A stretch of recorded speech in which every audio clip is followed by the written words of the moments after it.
எதையும் தாங்குவேன் அப்படிங்கிற ஒரு சோதனை. அதாவது விசை, பரப்பு, அழுத்தம் ஆகிய மூன்றுக்கு இடையே உள்ள தொடர்பை பத்தி சொல்லணும். இப்ப ஒரு காகித கப்பு, நம்ம டீ குடிக்கிறோம்ல, அந்த காகித கப்பு வந்து தலைகீழா கவுத்தி வச்சுட்டு அது மேல எக்ஸாம் பேட வச்சுக்கிறோம். நிறைய டிஸ்டன்ஸ் விட்டு தூரமா அடுக்கிட்டு தலைகீழா கவுத்தி வச்சுட்டு இப்ப ஒரு பொண்ணு வந்து மேல எக்ஸாம் பேட் மேல ஏறி நிக்கிறாங்க. இந்த குவளை நசுங்குமா நசுங்காதா அப்படிங்கறத பார்க்கலாம். ஓகேவா?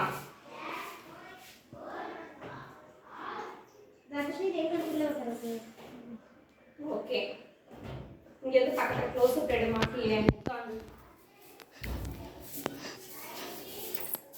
ஓகே, எக்ஸாம் பேட் எந்த குவளையுமே நசுங்கவே இல்லை, எந்த மாற்றமே இல்லை இல்லையா? இதுவே வந்து ஒரு 4 குவளை அல்லது 2 குவளை மட்டும் வச்சுட்டு எக்ஸாம் பேடை வச்சு மேலே ஏறினா என்ன ஆயிடும்? நசுங்கிது. ஏன்? என்ன காரணம்? என்ன அப்படின்னா அந்த எக்ஸாம் பேடு இருக்கிற அளவுக்கு அதை வேணுமா மேலே வேணுமா?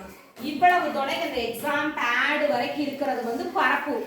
அந்த பரப்புல வந்து அந்த மாணவியோட எடை வந்து பகிர்ந்தளிக்கப்படுகிறது. எடை எவ்வளவு வெயிட் இருக்காங்களோ அந்த எடை வந்து என்ன ஆகுது? அந்த பரப்பு முழுமைக்குமே பகிர்ந்தளிக்கப்படுறதுனால குவளைகள் வந்து நசுங்குவது இல்லை அப்படிங்கிறது தான் கான்செப்ட். ஓகேவா? இது எங்கெல்லாம் அன்றாட வாழ்க்கையில பயன்படுது? ஆணிப்படுக்கை, ஆணிச்செருப்பு, கோயில எல்லாம் வேண்டுதல் பண்ணுவாங்க, ஆணிப்படுக்கை எல்லாம் பண்ணுவாங்கல்ல, அந்த இடங்கள்ல வந்து இந்த பரப்புக்கும் அழுத்தத்துக்கு இடையான தொடர்பு பயன்படுகிறது. அப்புறம் இன்னொரு நம்ம நீடில் வச்சு பிளட் டெஸ்ட் எடுக்கிறாங்க இல்லையா? அந்த கூர்மையான முனைக்கல்தியில் கையில குத்தும்போது என்ன ஆகுது? சொத்தம் குத்தி ரத்தம் வந்துடுது. ஏன்னா நம்ம ஒரு பர்டிகுலர் ஒரு குறிப்பிட்ட இடத்துல வந்து பண்ணும்போது என்ன ஆகுது? உங்களுக்கு அழுத்தம் அதிகமாகி ரத்தம் வருது.